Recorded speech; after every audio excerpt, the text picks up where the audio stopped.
Okay. Can you see it on YouTube?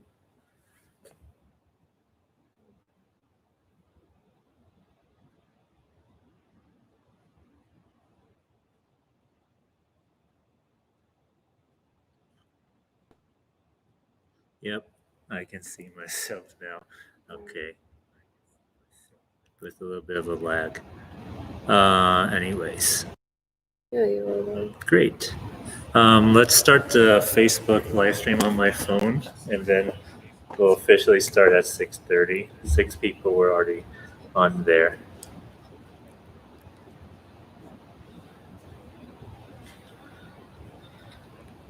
So I need to connect to Wi-Fi.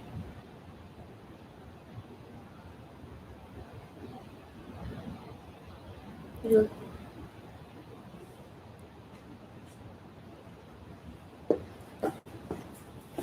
Let's see. Yeah, I can see myself. That's a decent angle. I'll put it more tilted down.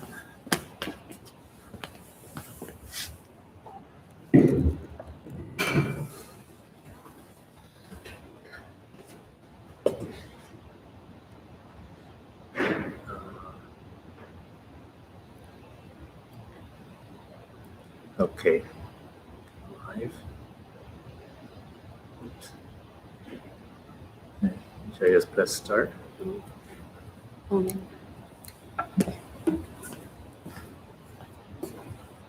need to move this back.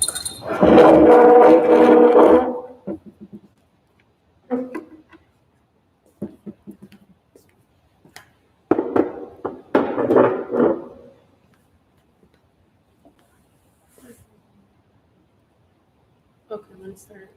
Okay.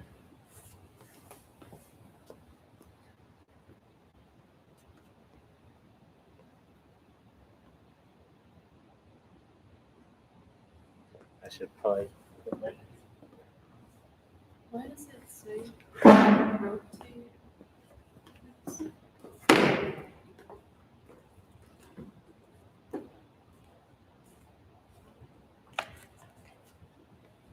It's a really low network here.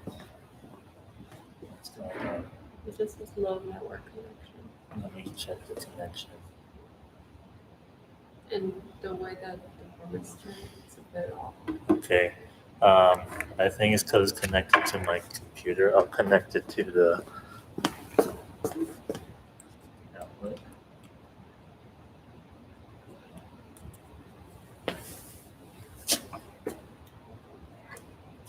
With the outlet. No, with the...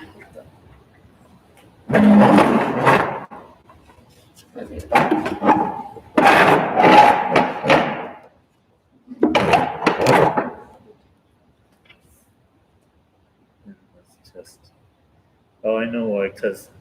Okay, I'll turn it off and on. And we'll start in a couple of minutes. Yeah, so sometimes that you need to activate that before it does anything, and it doesn't automatically show up. That's why it was like that. Let me just exit out of Facebook and come back in.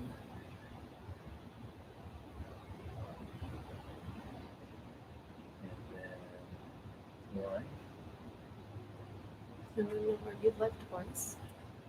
No, I exited out of it.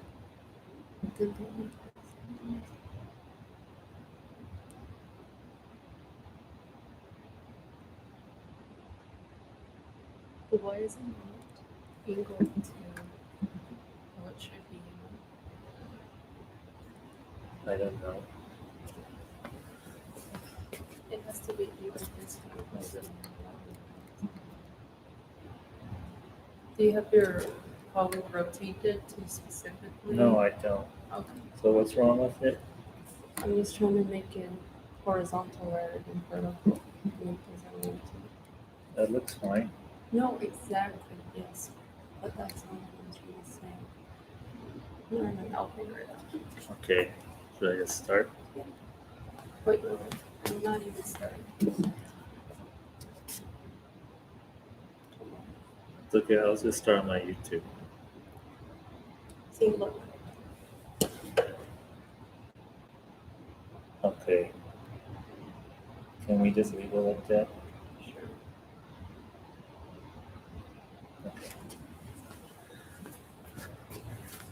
Okay, hi everybody. Thank you for joining me for an evening of Beethoven tonight. I think that this has been a very tough time for the arts already. As long as I've been playing classical music, there's always been the discussion about how can we sustain classical music. I don't think we ever thought that we would have to ask the question, do we have anywhere to play for other people, or is there a way to share? I think we've gotten much more creative with how to share music online. I also know there's a bit of fatigue with viewing online events.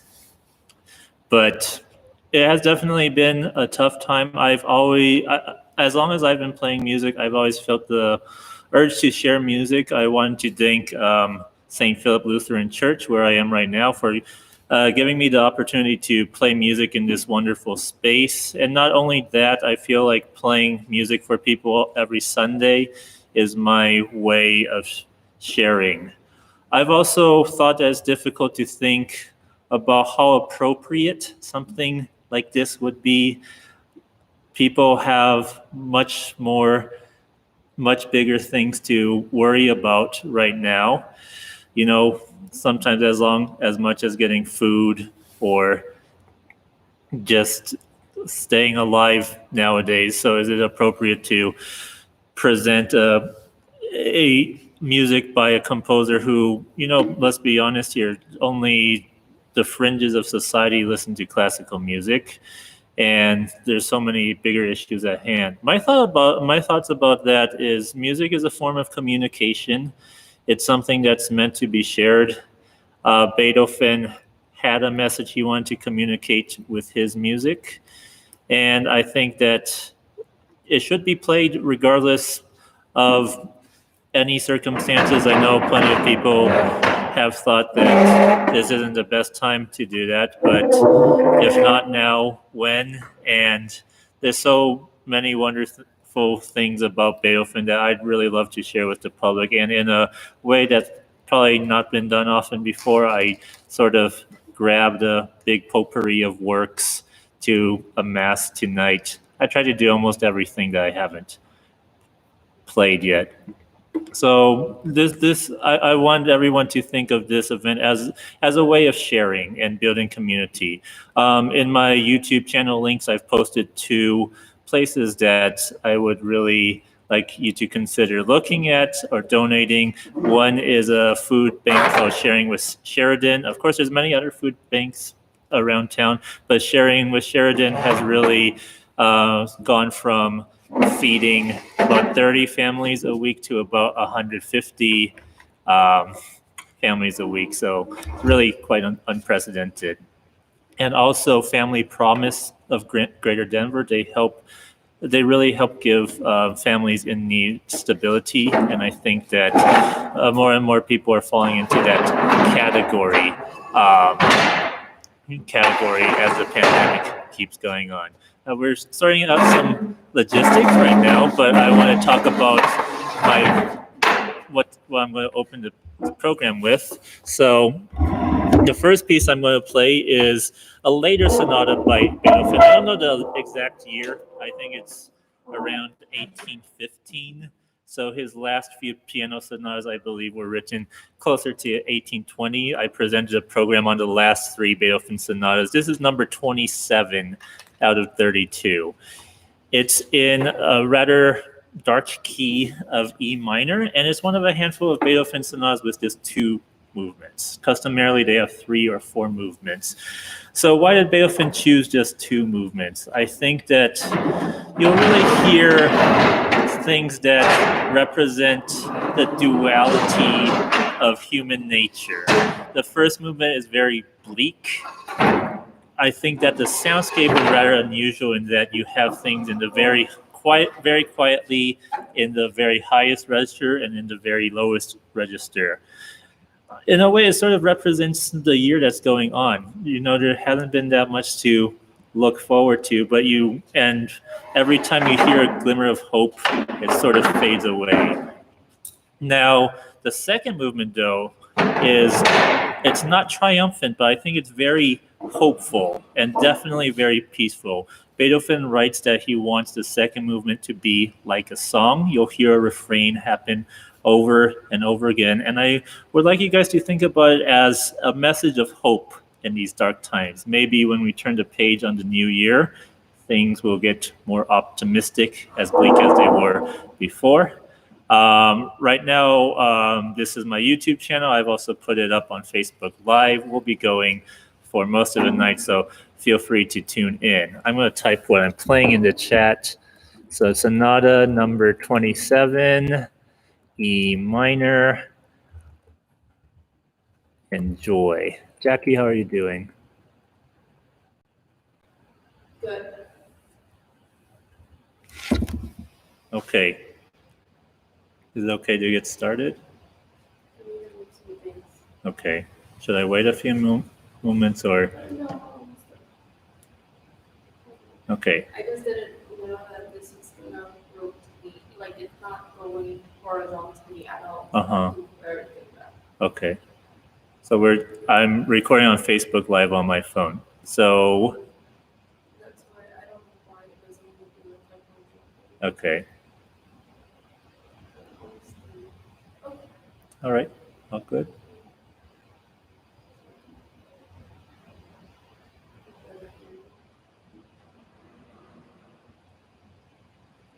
So today we're I'm actually just a preview of tonight. I sort of wanted this to be more spur of the moment. I've decided to program a few of Beethoven's most popular works and a handful of sonatas from across all of his entire compositional career. So I think we're ready to start. Enjoy.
Well, thanks for listening. I really, one thing I miss about this time of year is when the whole church congregation sings, O come, Emmanuel," and the refrain goes, "Comfort and joy." I really think that's what music is all about. So I hope that you find some comfort and joy from this music. And that second movement, the melody is just so lovely. I thought to sprinkle in today, I'd add some very familiar things by Beethoven. This is his Minuet in G, which I think he personally really disliked, but it's famous, so I might as well play it.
Well, that was fun.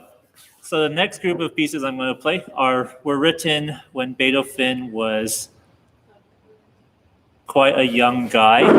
He was in his 20s. And these are also some of the first works that I learned by Beethoven. So a bit of a personal story. When I was growing up, my great teacher, Eli Hamowitz, gave me a book of Beethoven, which I'm going to use today. It's a black book. It's almost falling apart, but I would be hesitant to use any other edition. It still has all of his old marks in it. But he wrote in the front of it, "For Brian, who will someday play these all." And so I've always felt like it's part of my duty to learn all of the Beethoven sonatas. I'm almost there. The Hammerklavier Sonata is just really difficult. Someday that will be on my bucket list. Maybe for his 300th anniversary, if I'm still alive, I'll play that. If my fingers can still move too. Anyways, my parents were also very supportive with my musical development. And when I was very young, maybe 9 or 10, I remember they bought a big box set of CDs with the complete piano sonatas performed by Alfred Brendel, and we would listen to those over and over again on road trips. So they really got ingrained on my head. And on family trips, often I would take a book of Beethoven sonatas, and and they would and I would listen along with them. So these are pieces that are very close to my heart. Some of them I haven't looked at much for more than a decade, but it was great revisiting them and also seeing that they were rather tricky to play. So I'm going to present these in sets of two, though I'll explain each one in between. First one I'm going to play is Opus 14, number 1. It's a lovely sonata in E major. I think around this time Beethoven was working on his first published set of string quartets, and I really think this sonata is reminiscent of string quartet writing. It starts out with a lovely pastoral first movement, and one thing unusual about this movement is the development section uses a theme that has nothing to do. It's not present in the exposition. I think that's a trick Mozart used quite a bit, but not so much with Beethoven. The second movement he actually did arrange for a string quartet, and it ends with a lovely, quick, and light rondo. So definitely something on the lighter side of Beethoven, but still quite a sophisticated work for a young composer. So I hope you enjoy. And I'll type that in the chat. So yes, God rest you merry gentlemen, not O come Emmanuel. For some reason, they're both minor and I mixed them up. So Beethoven Sonata number 9 in E major.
So today actually isn't Beethoven's birthday. This was actually the day he was baptized. So people usually guess he was actually born December 15th.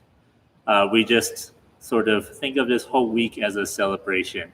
Also, I'm doing it today because I happen to be busy on Tuesday. So, but still, December 17th, you might see some sources saying that was Beethoven's birthday. The next sonata I'm going to play is actually the very first one I learned. I think that both, so the one I just played is Opus 14, number 1.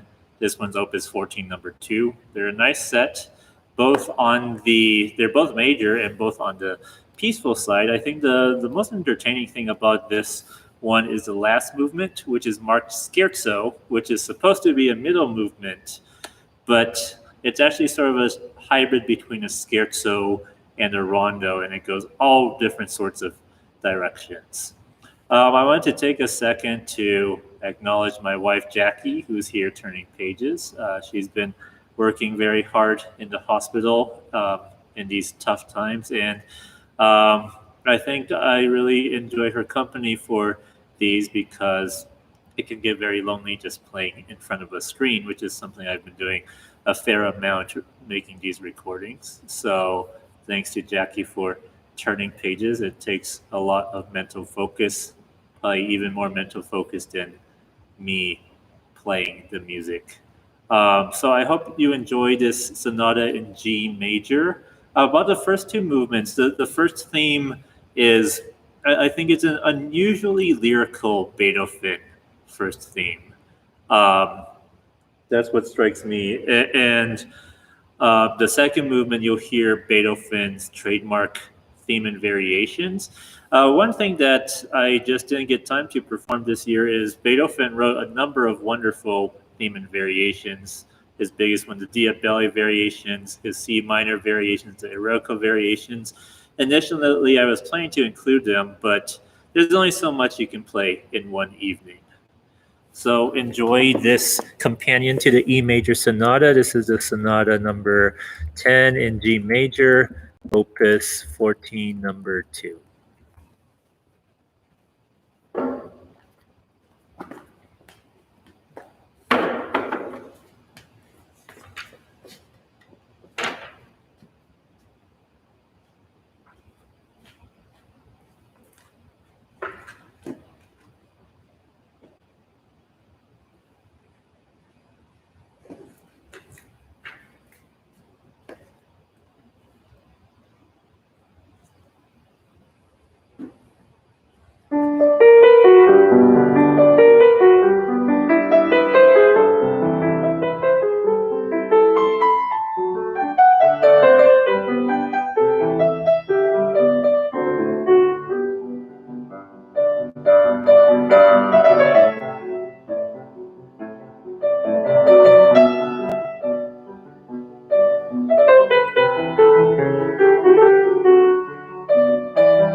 You know, sometimes playing a piece that you played a long time ago can unearth some not so pleasant childhood memories, but I will say playing those last two sonatas unearthed some very pleasant ones. One thing that I remember is my piano teacher had a big statue of Beethoven's head, and before I play any Beethoven sonatas, he'd say, Brian, look at Mr. Beethoven.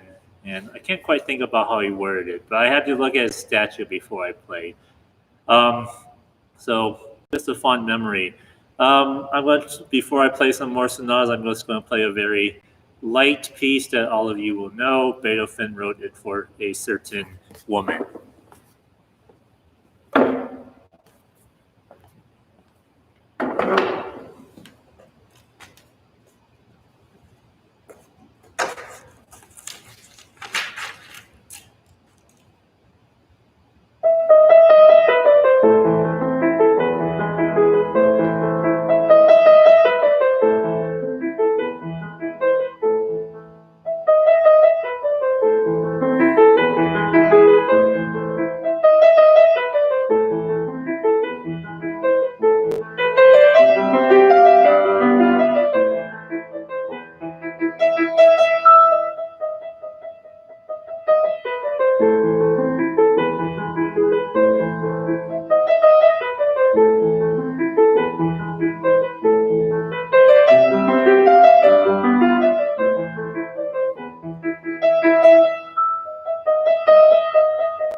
So back to some Beethoven sonatas. The next pair I'm going to present are is Opus 10 number 1 and Opus 10 number 2. I think these are very contrasting. The first one I'm going to play is in C minor, very serious piece, and it's honestly my favorite out of his young sonatas. It has a proportion of a Mozart or a Haydn sonata. The middle movement is going to be the only true adagio I'm playing tonight, and it's probably longer than the outer movements combined. So the inner movement is the emotional center of the piece. That being said, I think in the outer movements you'll hear shades of his Fifth Symphony, his Sonata Pathétique, and all of his famous C minor works. It's very concise, but there's also bursts of very inspired lyricism in here. I think if my mom is listening, this is also one of her favorites.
Well, that's Beethoven. He can make you laugh. He can make you cry. He can make you feel like you should go up and uh, get up and do something. And I think that sonata captures all of those moods. The next sonata I'm going to play is, again, it's a companion to that C minor one, completely different in character. To me, it's the most humorous of maybe all of Beethoven's sonatas. Um, I think Beethoven was strongly influenced by Haydn in this one. You'll hear a lot of juxtaposition of crazy elements, and it sounds sort of scatterbrained, but it all hangs together in the end. Another influence by Haydn is the last movement starts out like it's a mini fugue. Haydn did this for a number of his string quartets, but then it breaks out into something more classical. So this is another one of my favorite sonatas. It's almost entirely humorous, though the middle movement is rather serious to balance it. Also, rather Haydnesque in proportions. And Beethoven is famous for having very epic finales, but both in the C minor and the F major sonata that I'm going to play, he goes for much shorter endings.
You know, of all of the pieces I'm playing tonight, that one is the one that gives me the most trouble. Thanks to all of you for staying so long. I think Beethoven would have wanted a big birthday bash, which is why programmed so much. And feel free to tell all of your night owl friends, and if they missed the start of it, we're still going on for a bit.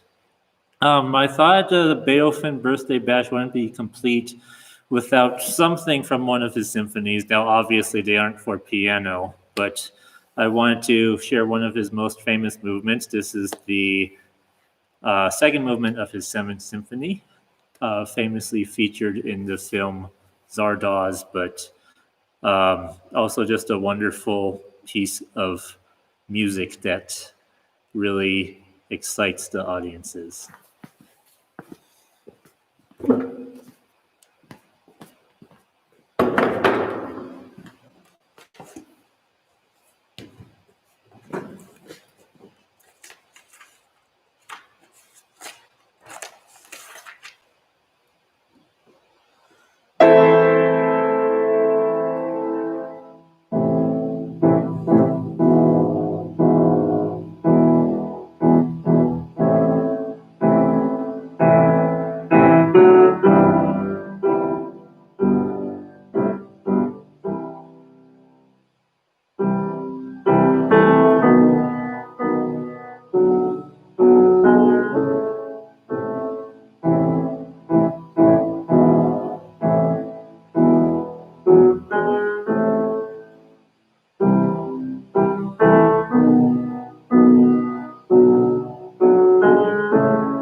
So I'm going to wrap up the evening with another pair of sonatas. I chose sonatas that are on the lighter side today. Initially, I was thinking about doing something about his most about the year where he started to go deaf, and he wrote several monumental pieces. I will share one of the pieces from around that time, but I thought it would be nicer to celebrate his birthday on a more optimistic note. So this next sonata sort of gets lost in between his big early sonatas, his big middle sonatas, like the Waldstein, the Passionata, and his monumental late ones. This is Opus 26. So around the Opus 30 is when Beethoven started to write these bigger middle period works. This one, I think, has the character of an earlier sonata, but it's very unique. It starts out with a set of theme and variations, a very beautiful and lovely theme. Um, Scherzo is very tricky. There's a passage in there that gave me a lot of trouble when relearning it. Now, you might be familiar with Beethoven's famous funeral march from his Eroica Symphony. This one also has a funeral march that is much lesser known. I also like to use this as a piece of trivia for piano students. I asked them, do you know any piece that has 7 flats? And this is one of the few pieces off the top of my head that I can name that has 7 flats. And finally, the last movement is, this might be sort of a unique Beethoven thing, but I think several last finales he writes as sort of a perpetual movement. You don't hear much of a melody or a theme. There's just a constant stream of notes. It's very exciting music, also quite exhausting to play. Some other examples of that would be the finale of his Fourth Symphony and even his Appassionata Sonata. You just keep on running those notes on and on. So enjoy this. It's still fairly often played, but sometimes overlooked sonata.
Well, thanks for all of you who are staying to the very end. I promise the next one will be the very last sonata. It's a good one, too. Not the most often played. It's the only one that I'm playing that has a nickname, and the nickname is The Hunt. It's sort of sandwiched in between some more famous ones. The one right before is the Tempest Sonata. Few after that is the Waldstein Sonata. I wish I could play, there's a few more Beethoven pieces I could play. There's a limit to how much I can play and how much people can tolerate listening to music in one night. So thank you all for staying this long. Thanks to Jackie. Thanks to St. Philip Lutheran for hosting this space and a wonderful piano and acoustics, throughout the December. If you check out the church YouTube page, they've been releasing midweek Advent sings for people to sing along. I've been releasing a little bit of music too, so a bit of shameless self promotion. So, but I think, I feel like the best thing we can do with music right now is to do some outreach. And this live stream will be up for posterity with wrong notes and all. So feel free to tell people about it. I'm not really looking to become world famous by it, but like I said at the very beginning, this is a means for us to share and for us to communicate with each other. So this sonata, again, it's a sonata with good humor and good spirit. It sort of starts out like it's in the middle of the piece, and before it builds into anything resembling a theme.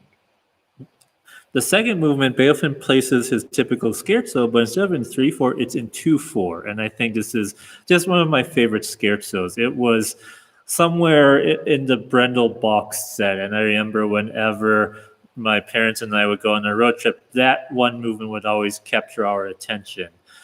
This sonata is also a throwback to his earlier sonatas. He writes a minuet and trio, which he doesn't do in any later sonatas.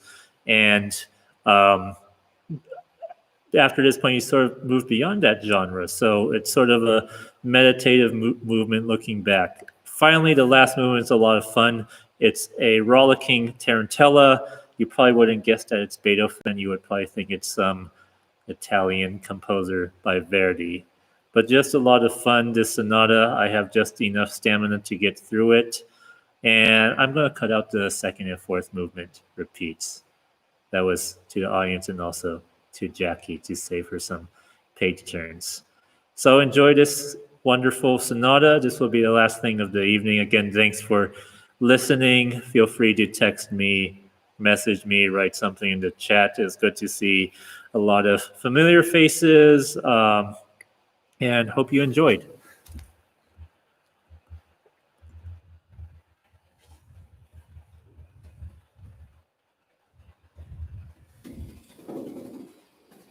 So I'm going to make the second and fourth movement shorter.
Well, don't try to play it that fast, but just for that time only. Well, thank you so much for tuning in. It's been a great evening. I had a lot of fun. I'm pretty tired.